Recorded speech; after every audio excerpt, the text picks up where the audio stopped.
Hey, how's it going, guys? Mr. Boss for the win here, and in today's GTA 5 video, I'm going to be talking to you guys about 15 things you need to know before you end up buying the Dinka Jester Classic. So this is another unreleased vehicle, and we're going to be continuing the series I'm doing of telling you guys about some things you need to know about these vehicles before they come out. I'm really not going in any particular order. I did want to get out the Vapid Cara because in a couple days that's going to be coming out. But now I'm just sort of going to going off of the most popular ones. So I think I'm going to do the Tyrant soon. I think I'm going to do the Rune Cherubic as well. That seems to be a pretty interesting one you guys want to see. Let me know some other ones as well, maybe the Flash GT. But today we're going to be talking about the Dinka Jester Classic. Now, to start us off, we have the price of this vehicle. And it's not terrible. I will say it's pretty inexpensive as far as 2018 pricing goes. It's $790,000. Which again, not terrible considering it's a sports classic and considering it's on the Legendary Motorsports site. Now, as I'm sure you guys are well aware, this Dinka Jester is based off of the Toyota Supra.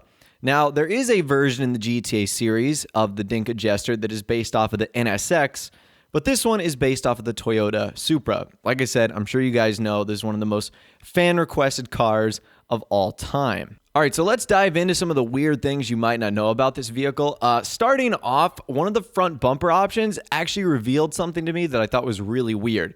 Take a look at the right headlight. So the way we're looking at it right now, it's going to be the left one, but on the actual car, it's the right one. It is missing headlight glass cover. So you see how on the right side, you can see like it's sort of a reflection. It's kind of glossy. Where on the left side, it's matte. That's because there's no glass there. Rockstar literally just forgot. So there's going to be a lot of little references like this in this car. This car is the example of waking up the day of your test and then scrambling like 5 minutes before it happens and like trying to like cram study. That's almost sort of what Rockstar did with this car. There's like a lot of things that are wrong, and we'll touch on this a little bit later. But that's the first one right there, is there's a missing piece of headlight glass on this car, which is really awkward. I'm not sure why one side has it, but the other doesn't. I know for a fact that's not like a design quirk of the Supra. So that's really, really weird. That's the first thing I noticed that was a little bit strange. The next thing that's kind of strange, if you want race seats in this car, well, have fun with a roll cage. Unfortunately, there's no way to get the cool racing seat upgrades without a roll cage in this car. It comes in the secondary color, and it comes in a chrome finish as well. I thought that was a little unfortunate because I like the racing seats, but I don't necessarily love the chrome cage or the secondary cage. So again, a little bit of an unfortunate thing right there. Moving on, the next thing that's kind of interesting about this vehicle is the way the colors work. So there's actually primary, secondary, and trim color on this car. The primary color is pretty obvious. It's going to have an impact on basically everything on the exterior. The only thing it's not going to have an effect on are things you have marked as secondary and things like the mirrors, which is kind of odd. The mirrors are the only thing on this car that doesn't get a secondary option that is controlled by the secondary color. So I thought that that was a little bit unique as well, that your mirrors are going to have an impact on the secondary color. Now, as far as the trim color goes, this is where things start to get really broken. So the trim color affects a lot, which is kind of cool, like the door panels. It also affects the steering wheel. But take a look at like the air conditioning vents and like the knobs and the dials. They change colors as well, and I'm not sure why. And if you do like really funky colors like purple and red, it just looks outrageous. So this is another thing I'm talking about. Rockstar like almost like forgetting about this car. Like they were like, oh, at the last moment, we'll just throw this in.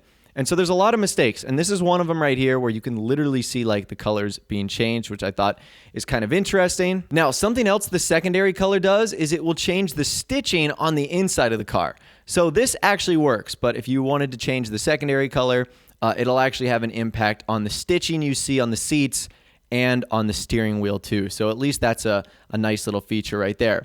Now, a couple of other things that the secondary color actually has an impact on is the rear bumper. So if you have the carbon rear diffuser option, which doesn't make sense because it says carbon, it's going to take on the secondary color. As you can see, this one actually turns orange right here. So that's kind of cool. You can add a nice splash of color in the back. And on the front, there's actually a front bumper option called Street Build that adds this piece on sort of like the grille and the bumper. And the primary color affects that. It's sort of like the ring that goes on the outside of that fan. It might be a little hard to see in this video, but when I clearly change it from orange to something different, you'll be able to see it. So that right there is the impact you have on that. Again, pretty cool stuff as far as the colors go on this vehicle. Something I'm really disappointed in are the spoiler options. You guys know that classic looking Supra spoiler? Rockstar didn't include it in this. Like, it's curved, you kind of know what I'm talking about. The spoiler options here are really weird and awkward. They're either huge wings or, ones that really don't fit all that well in my opinion. So I'm a little bit disappointed in the spoiler options. We'll touch more on that a little bit later. Getting on to the wheels though, the wheels are custom, which is kind of cool. And you can actually change the color of them just a little bit. It's something we'll touch on in a second. However, if you wanted to match them really closely, the best ones that I've noticed are the tuner wheels. One of them that's really similar is called Sideways. So if you did want to change them and do some sort of alternate color, Sideways is really, really similar. But the stock rims are pretty cool and they are very unique to say the least. Now, moving on to the exterior of the car, you can open up all the doors, the trunk, and the hood of this car.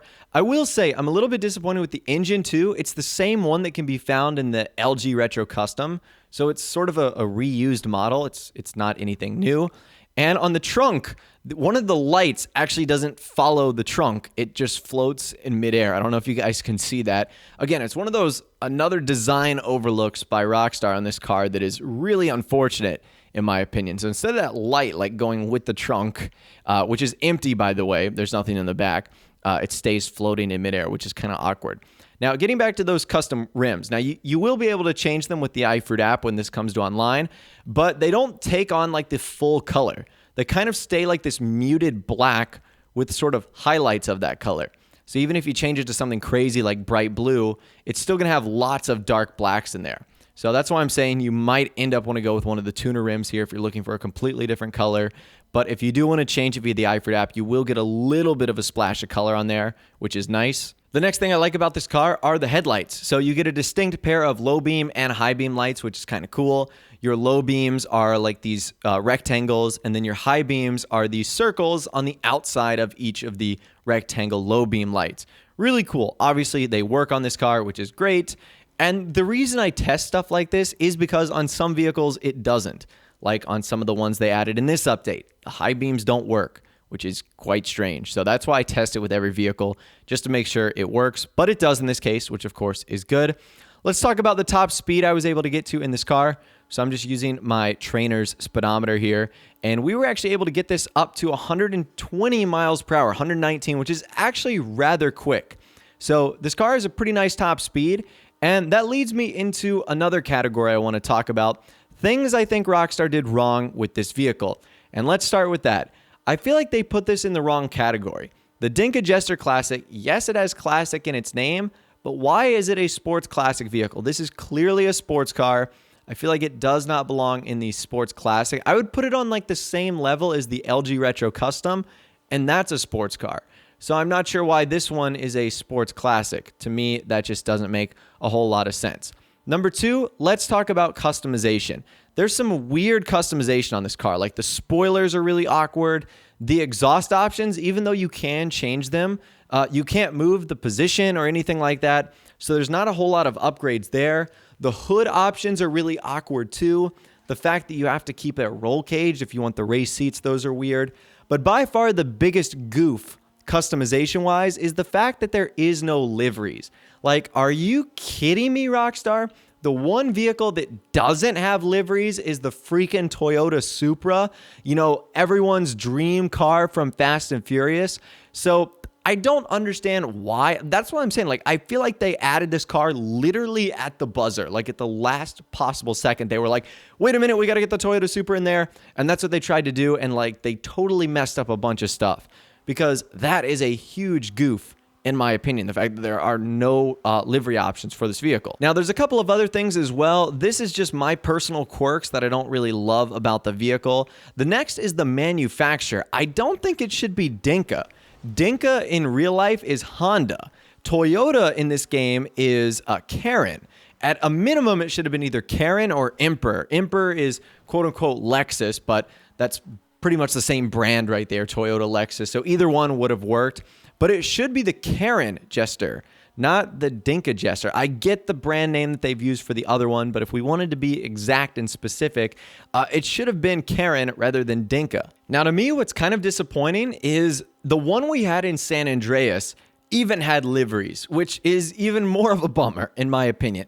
It almost seems as if they took the vehicle from San Andreas and they simply just made it for GTA 5. That's almost how little customization and design this vehicle ultimately has. Now, another thing I noticed about this car, and I don't know if this is a design element of the Supra, but the front bumper doesn't have any turn signals. It doesn't have any indicator lights that the San Andreas version had.